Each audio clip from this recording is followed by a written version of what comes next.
3 tips to telling your brand story. Focusing a lot on storytelling, the importance of storytelling, and we're going to dive in a little bit into us as human beings, our nature, and specifically why we enjoy the story, why the story is so important to us in whether it be the sales process of a product, the sales process of an idea, or even to me as an employee. Why you as the manager, you as the owner, or you as the boss, why when you have an idea or a path you'd like me to take, it is important for the story to play out for me and for me to grab onto it emotionally. So what we need to do is better understand the story aspect. Okay, and we're going to dive right into this. This is going to be a quick one, and we're going to dive into, let's look at traditionally. Traditionally, us as individuals, we use stories to convey several different things. We use stories to convey teaching principles. We use stories to convey whether it be a thought process or how I wanted someone to act. All of that has been story related. Now granted, there could be the reasoning as to, well, why was it stories? Well, because they didn't know how to write, or writing was not in their nature and stories were just an easier method. Yes, all of those pieces. But the piece that I want to focus on is why stories. So think of how easy it is to remember your facts, dates, methodologies, etc. Okay, so that's going to be in our one camp over here. And then I want you to think of how easy it is to remember your stories, the stories you've heard, and how those affected you and how it was applied to you, specifically those stories that had an emotional tie to whether it be something that was going on in your life or something that you just mentally were able to emotionally tie to. Those ones are easy to remember. It's what we're going to call today is our human nature. Our human nature naturally wants this emotional connection, and this story that you have an emotional connection to therefore makes it easier for me as the recipient to remember, to accept. Not necessarily accept, to remember, okay? So what we need to look into is us as society, this is what we do often. And we do it all over the place. We do it in our write, in our type, in newspaper, magazines, etc. We do it in our artistic pieces. Specifically, what I want to discuss is movies. And so us as individuals, we love to go to movies, or depending on who you are, but we love to go to movies, and why? So usually, a lot of us feel like it's an escape. I'm able to get away from my day-to-day, and I'm able to live like the individual there on the screen. And if the individuals who make the movie do a good job, they actually establish a rapport of you with the main character, with the hero or the heroine. And that's an important trait that we should all be considering as we're telling our stories. Are we establishing a rapport of our recipient with the individual that we're trying to get them to buy into, or the process we're trying to get them to do, or the change that we're trying to get instated? Are we setting that up right at the very beginning and establishing that rapport as they do in movies? How, and what we're going to be discussing today is how do we do that? How do we ensure that the rapport gets established? And I'm going to tell you right now, here's secret number one, is it does not happen during the storytelling. It is extremely important that there is a certain amount of preparation that goes in before the story is told. Okay, so we as human beings, we all desire, we have an innate desire for connection, specifically for love. And that innate desire, I mean, it's what we've called human nature already. That innate desire pulls on us every single day, that as we hear these pieces, it starts to get logged into our brains as certain either emotional ties or non-emotional ties. And if I have that emotional tie, it makes it a whole lot easier for me as an individual to remember those pieces. An emotional tie does not have to be a happy, a sad.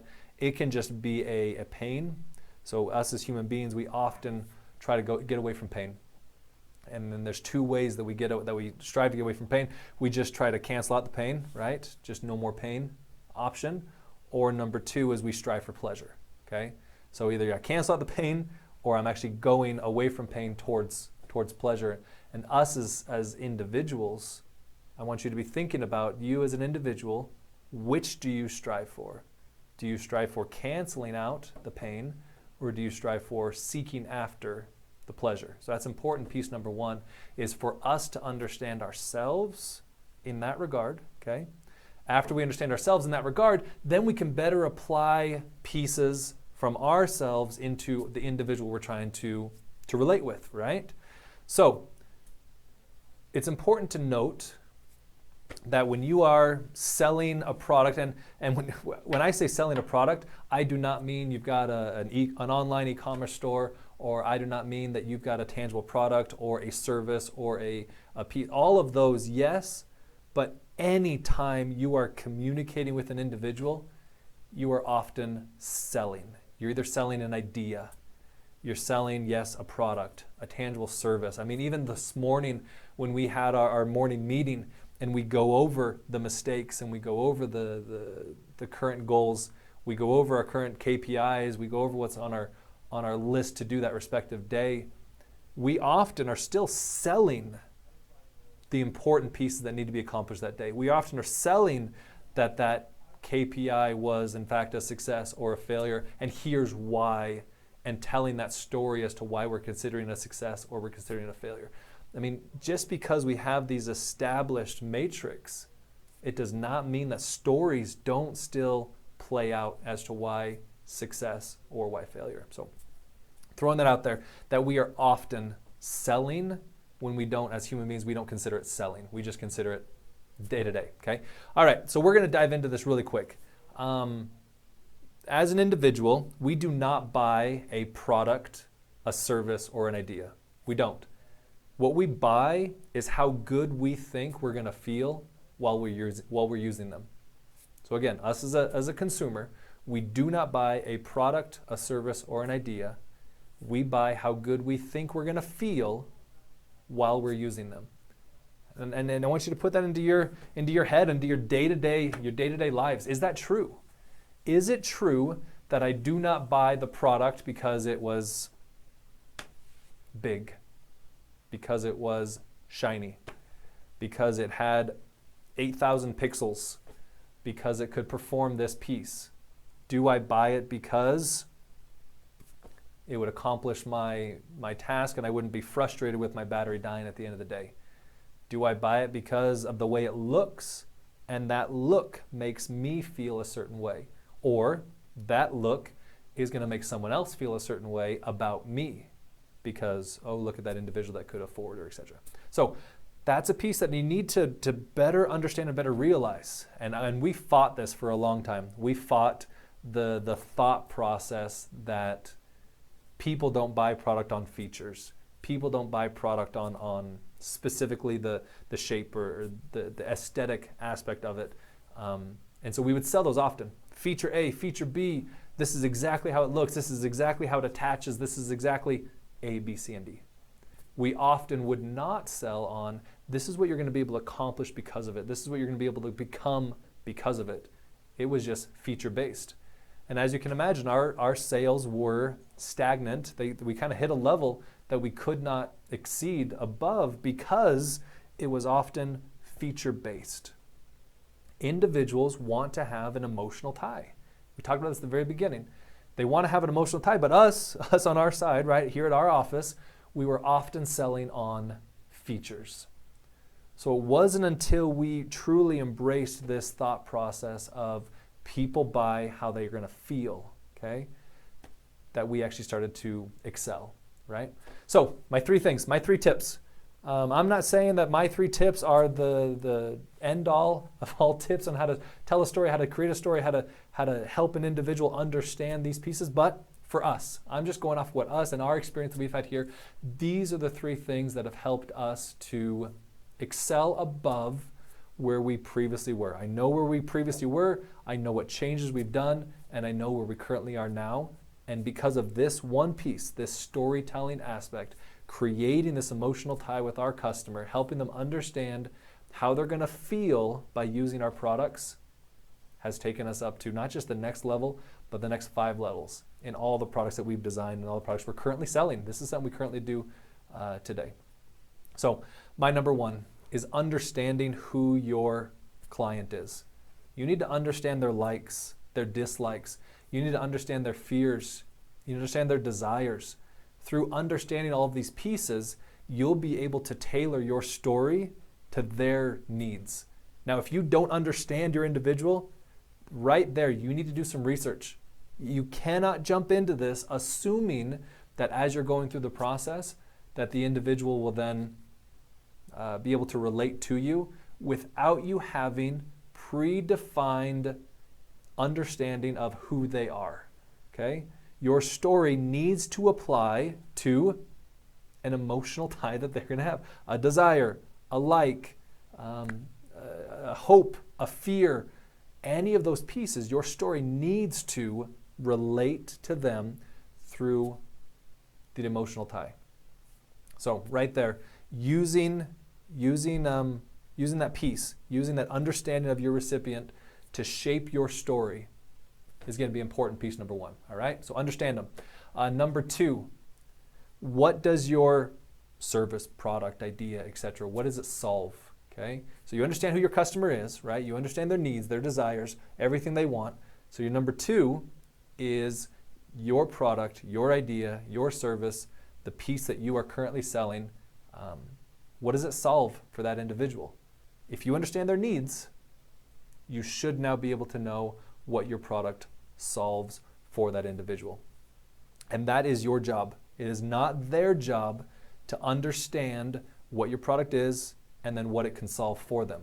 No, that is your job as the presenter to apply those pieces and to connect those dots for the individual. If you're allowing them to connect those dots, if you allow your recipient to put those pieces together, 9 times out of 10, they put them together wrong. Okay? And because they put them together wrong, they then don't buy your product because either your product was too complicated or it didn't perform what they wanted it to perform, or the list can go on and on, as you can imagine. And as you may have had experience already, is we need to make sure that we understand, we need to make sure that we are applying those pieces to our recipient, to the individual who's receiving our story. And I say recipient because this does not just apply to sales. This does not just apply to marketing.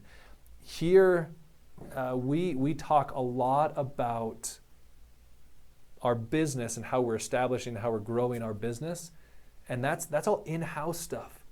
This story piece, I want to tailor it specifically towards employees, individuals you relate with, individuals you discuss things with.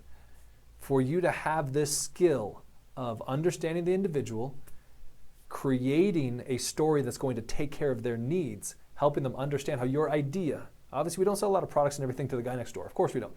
We sell ideas though. We sell processes. We sell procedures to those individuals.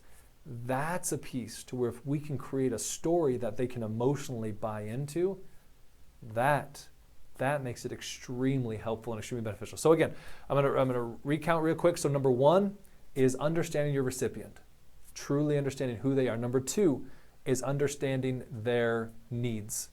For us to understand their needs, understanding them to understand their needs. How does our product fill their need, or how does the idea fill their need, or how does the piece that we're trying to sell to them fill their respective need? And then number three, for us to jump into this seat of our pants, it doesn't always turn out well. Now maybe you're a great storyteller and maybe you're able to connect dots very quickly. That's wonderful, but I would venture to say that even though you are that type of person where you can connect the dots quickly, you're a great storyteller, you still, at least even for a couple minutes before the interaction, you still collect your thoughts and you still portray it in a certain way to that individual, right? So my third one is create a storyboard. Now, depending on the application, depending on the presentation, your storyboard may just be in your head for a couple minutes before the presentation or before the story, before the interaction happens with the individual. Now, your presentation may be something that was prepared several days in advance, depending on what that presentation actually was.